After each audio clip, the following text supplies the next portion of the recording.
Before you share your document with others in print or by email, you should take a moment and check your spelling and grammar. Word has been noting possible misspellings as you've been entering document text.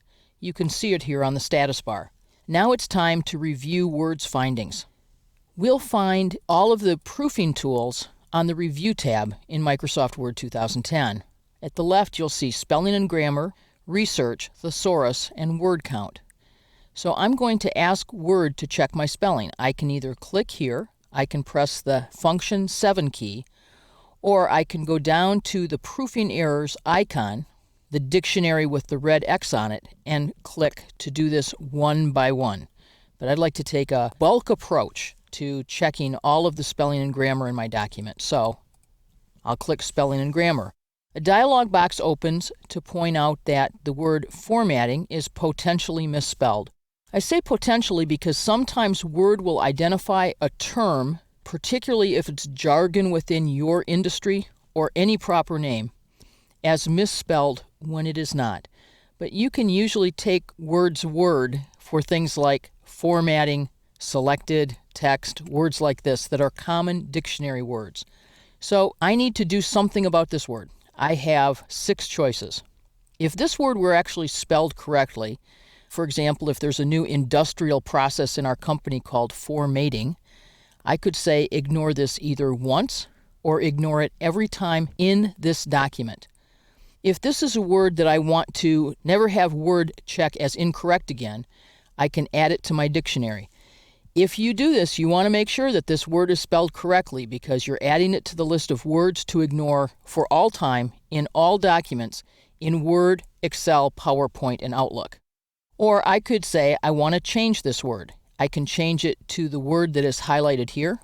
If there are multiple occurrences potentially in this document, maybe this is a mistake I make a lot, I could choose Change All. Or if this is a typo that I create many times and a word I use relatively frequently, I could choose Autocorrect. Then the next time I type formatting, Word will automatically correct it to formatting. One last note about the autocorrect. Autocorrect is a while you type feature, so if I'm proofing someone else's documents, I don't need to take their typing mistakes into account, only my own. So I'm going to change this word, and we're going to let Word continue checking.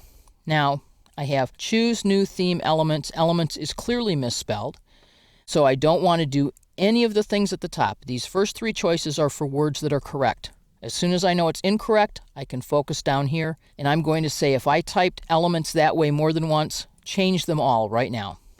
It says on the Insert tab, coordinate with the overall look of your document. This is another frequent mistyping. I know how to spell the word, but as I'm typing, one of my hands moves faster than the other, and I'm going to say simply autocorrect that from now on. So we've checked those words so far. Now I'm getting a grammar error rather than a spelling error. In my document, spelling errors were underlined in red. Grammar errors are underlined in green. Word says that I have a subject-verb mismatch here. The sentence is on the Insert tab, the galleries includes. Well, that would be true. It's either gallery includes or galleries include. And it's speaking about galleries and items, so on the Insert tab, the galleries include. I have 2 choices. Either one of them, the subject and verb will be in agreement, but Word doesn't know whether I'm talking about one or more galleries. Only I can choose that. If this is a rule I don't understand, I can click the Explain button to get more information about it. I'm going to click Change. Here what I have is a simple typo. There are 2 spaces between these 2 words. If I leave 2 spaces between words, Microsoft Word will catch it for me. If I put 2 spaces between sentences, it will leave it alone. So I'm going to say change this, and now the spelling and grammar check is complete. The little pen down here on the spell check book is still writing. It will until I click OK. It's recording the changes I've made. And now you'll notice that there are no proofing errors. My dictionary has a check mark on it, and we are all good to go. It's so easy to check spelling and grammar that if your document includes spelling and grammar errors, your readers wonder, and they're smart to wonder, what other types of errors your document might contain that would be harder to find. To make sure that the contents of your documents always get a fair reading, remember to check your spelling and grammar.